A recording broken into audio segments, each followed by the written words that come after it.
United States of আমেরিকার এক লোক তার অনেক বন্ধুকে কালিমার দাওয়াত দিয়েছে, কিন্তু তার বিজনেস পার্টনার খ্রিস্টান বন্ধুকে সে কালিমার দাওয়াত দিতে পারে নাই। সে মনে মনে ভাবলো, আমার জীবন থাক আর না থাক, আমার খ্রিস্টান বন্ধুকে তার কলিজার ভেতরে কালিমার দাওয়াত দিয়ে আমি ছিদ্র করে দেবো। সুবহানাল্লাহ। খ্রিস্টান বন্ধুকে দাওয়াত করলো তার বাড়িতে, ভাবলো একটা দাওয়াত করি, দাওয়াতে খাইতে আসলে কালিমার দাওয়াত দিয়ে দেবো। খানার দাওয়াতের লোকে কালিমার দাওয়াত আছে না নাই? ও মিয়া, খাওয়া আছে যেখানে মানুষ যায়, জিলাপি আছে যেখানে পোলাপান যায়, দাওয়াত দিল, খাবারের দাওয়াত, ডাইনিং টেবিল ভর্তি খাবার আর খাবার। খ্রিস্টান বন্ধু আসছে, পেট ভরে খেয়েছে, মহা খুশি, আমার মুসলিম বন্ধু আমার দাওয়াত দিয়েছে, আমাকে লাঞ্চ করালো। এরপর স্টারবাক্সের 2টা কফি দুইজনে নিয়ে ডাইনিং টেবিলে বসেছে। তো মুসলিম বন্ধুর মাথায় চিন্তা, যে করেই হোক কালিমার দাওয়াতটা আমার এই খ্রিস্টান বন্ধুর অন্তরের মধ্যে আমি ঢুকিয়ে দিব। খ্রিস্টান বন্ধুকে সে জিজ্ঞেস করলো, oh my friend, how much time do you need to make a parallel circle by 2 million Christians? ও আমার বন্ধু, 20 লক্ষ খ্রিস্টানকে তুমি গোল গোল করে দাঁড় করাবা, তোমার কত সময় লাগবে? খ্রিস্টান বন্ধু বলে, what's the hell are you talking about? এগুলো তুমি কি কও? 20 লক্ষ খ্রিস্টান তুমি পাইবা কই? আর 20 লক্ষ খ্রিস্টানকে এক মাঠের মধ্যে যে দাঁড় করাবা, এরকম বড় মাঠও পাবা কই? মুসলিম বন্ধু বলে, ফর এন এক্সাম্পল, ধরে নাও, উদাহরণস্বরূপ আমি যদি তোমাকে বিশাল বড় একটা স্কয়ার দেই, মাঠ, আর 20 লাখ খ্রিস্টান এনে দেই, 20 লাখ খ্রিস্টানকে এরকম গোল গোল প্যারালাল সার্কেলে তুমি দাঁড় করাবা, কত সময় লাগবে? খ্রিস্টান বন্ধু বলে, at least I need 1 week, 1 সপ্তাহ তো লাগবেই, but I need to train them up. এই লোকগুলোকে আমার ট্রেন আপ করতে হবে, প্রশিক্ষণ দিতে হবে। 1 সপ্তাহের টানা প্রশিক্ষণ এবং ট্রেনিং দিতে পারলেই 20 লক্ষ খ্রিস্টানকে আমি প্যারালাল সার্কেল গোল গোল করে দাঁড় করাতে পারবো। মুসলিম বন্ধু বলল, ফাইন। মুসলিম বন্ধুর মাথায় একটাই চিন্তা, কেমন করে কালিমার দাওয়াত দেয়া যায়, যেরকম ঠিক কিনা? মুসলিম বন্ধু বলল, keep in your mind, they are not from the same countries man. এই 20 লক্ষ খ্রিস্টান কিন্তু একই দেশের হবে না। Some of them from United States of America, some from England, some from Switzerland, some from Singapore, Malaysia, Indonesia, Bangladesh, অনেক দেশের লোক হবে তারা। কত সময় লাগবে? খ্রিস্টান বন্ধু বলে, it's very tough for me. তাহলে তো এটা আমার জন্য খুব টাফ হয়ে যায়। I can't make it within a week. 1 সপ্তাহে এটা করা আমার পক্ষে সম্ভব। I need 2 weeks. আমার 2 সপ্তাহ লাগবে। কয় সপ্তাহ? 2 সপ্তাহ লাগবে। মুসলিম বন্ধু বলল, কিপ ইন ইউর মাইন্ড, এটা তোমার মাথায় রেখো, they are not from the same languages. এই 20 লক্ষ খ্রিস্টান কিন্তু একই ভাষাভাষীর নয়। তাদের কেউ কথা বলবে ইংরেজিতে, কেউ উর্দুতে, কেউ চাইনিজ, কেউ মান্দারিন, কেউ উর্দু, কেউ হিন্দি, কেউ সিন্ধি, কেউ বাংলা, কেউ টার্কিশ, কেউ মালায়া, কেউ সুয়াইলি। এক একজন এক এক ভাষায় কথা বলবে, কত সময় লাগবে? খ্রিস্টান বন্ধু বলল, দ্যাট ইজ ভেরি টাফ, আরো কঠিন হয়ে যাবে। I need 3 weeks. কয় সপ্তাহ লাগবে?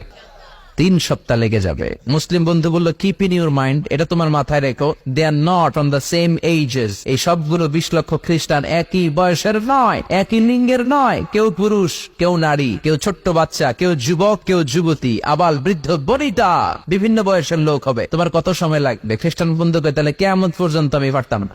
আই হাইতাম না। ভাষা ভিন্ন, দেশ ভিন্ন, কালচার ভিন্ন, বয়স ভিন্ন। আমি বলবো সবাই দাঁড়ান, সবাই যাবে বসে। আমি বলবো বসেন, সবাই যাবে দাঁড়িয়ে। আমি পারবো না।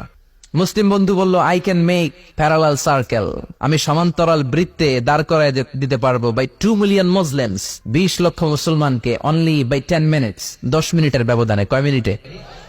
খ্রিস্টান বন্ধু বলে, ইটস কোয়াইট ইম্পসিবল, এটা অসম্ভব। 10 মিনিটে 20 লক্ষ মুসলমানকে তুমি প্যারালাল সার্কেল, সমান্তরাল বৃত্তে দাঁড় করাবা, কোনো বাঁকাতে রাখতে পারবে না। How come it possible man, এটা কেমন করে সম্ভব?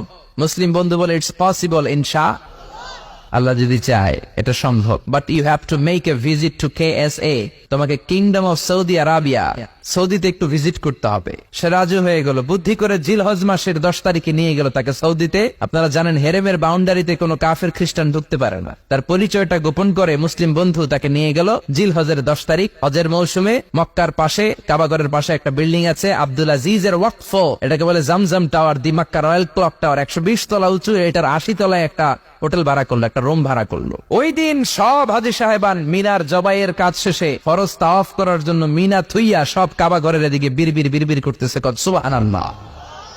মাগরিবের টাইম। খ্রিস্টান বন্ধু বলল, where is your magic man, তুমি না আমার একটা ম্যাজিক দেখাইবা? খ্রিস্টান মনে করছে এটা মনে হয় ম্যাজিক। তা না হলে 10 মিনিটে 20 লাখ মুসলমানদের এরকম গোল গোল করে কে সমান করে দাঁড় করাতে পারে? ওয়ার ইজ ইউর ম্যাজিক, তোমার ম্যাজিক কই? মুসলিম বন্ধু বলে, let's go to very closer to the window, চলো জানালার কাছে যাই।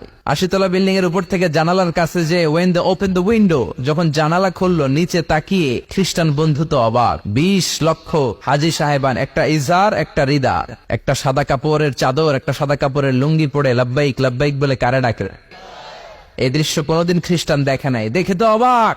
ইন দ্য মিন টাইম মাগরিবের আজান হতে শুরু করেছে। আজানের শব্দ শুনে 20 লক্ষ হাজী সাহেবান মৌমাছির মতো গুনগুন গুনগুন করতে করতে কাবা ঘরের যতগুলো দরজা ছিল বাপে ফয়সাল দিয়ে, বাবে আব্দুল আজিজ দিয়ে, বাবুল ওমরা দিয়ে কাবা ঘরে ঢুকতে শুরু করেছে। মিলিটারির মতো, সেনাবাহিনীর মতো গোল হয়ে দাঁড়াতে শুরু করেছে। জোরে বলেন আল্লাহু আকবার। খ্রিস্টান বন্ধু দেখে তো অবাক, কারণ তার পুরো জীবনে এরকম দৃশ্য সে দেখে নাই। সুবহানাল্লাহ। তার ঠিক 5-7 মিনিট পরে একামত হতে শুরু করেছে। একামত হওয়ার সাথে সাথে আর কোনো কথা নেই। কাবা ঘরের মাতাফ তাওয়াফের জায়গা প্যাকআপ, 3 তলা হেরেম শরীফ প্যাকআপ, হেরেম শরীফের বাইরে বিশাল ফাঁকা জায়গা প্যাকআপ, কবুতর চত্বর প্যাকআপ, শারে ইব্রাহিম আল খলিলি প্যাকআপ। 20 লক্ষ হাজী সাহেবান গোল হয়ে দাঁড়িয়ে গিয়েছে। কাবা ঘরের সবচেয়ে সুরেলা কণ্ঠের ইমাম শাইখ আব্দুর রহমান সুদাইস মাইক্রোফোন হাতে নিয়ে ঘোষণা দিচ্ছেন, ইস্তাকিমু ওয়া আতাদিলু ইয়ারহামুকুমুল্লাহ। سووا صفوفكم فإن تسوية الصفوف من تمام الصلاة. Please make the line straight and attach your legs and shoulders and perform the salah as if it's our last and final prayer. কাতার বন্দী হয়ে যান, পায়ের সাথে পা লাগান, কাঁধের সাথে কাঁধ লাগান। 20 লক্ষ হাজী সাহেবান দাঁড়িয়ে গিয়েছে। উনি নামাজ শুরু করেছেন, আল্লাহু আকবার, আলহামদুলিল্লাহি রাব্বিল আলামিন আর রহমানির রহিম مالك يوم الدين إياك نعبد وإياك نستعين اهدنا الصراط المستقيم صراط الذين أنعمت عليهم غير المغضوب عليهم ولا الضالين। সূরা ফাতিহা বললেন, ফাতিহার সাথে আরেকটা সূরা মেলালেন, আল্লাহু আকবার। রুকুতে গেলেন, রুকু থেকে দাঁড়ালেন, আল্লাহু আকবার বলে আবার সিজদায় গেলেন। 20 লক্ষ হাজী সাহেব একসাথে রুকুতে গেল, একসাথে সিজদায় গেল। 80 তলা বিল্ডিং এর উপর থেকে যদি আপনি তাকান যে 20 লক্ষ হাজী একসাথে উঠে একই কাপড়, maintaining the same dress code, একই ড্রেস পরে দে আর গোয়িং টু রুকু, দে আর পারফর্মিং দ্য সুজুদ, একসাথে রুকু দেয়, একসাথে সিজদা দেয়। এই দৃশ্য দেখলে কান্না কলিজা ঠান্ডা হয়। যেরকম ঠিক কিনা? এই দৃশ্য দেখে খ্রিস্টান বন্ধু স্টার্টেড টু ক্রাই, কাঁপতে শুরু করেছে, স্টার্টেড টু ভাইব্রেট, কাঁপতে শুরু করেছে। মুসলিম বন্ধু খ্রিস্টান বন্ধুরে জড়িয়ে ধরে বলে, ও বন্ধু তুই কাঁদিস কেন, তুই কাঁপিস কেন?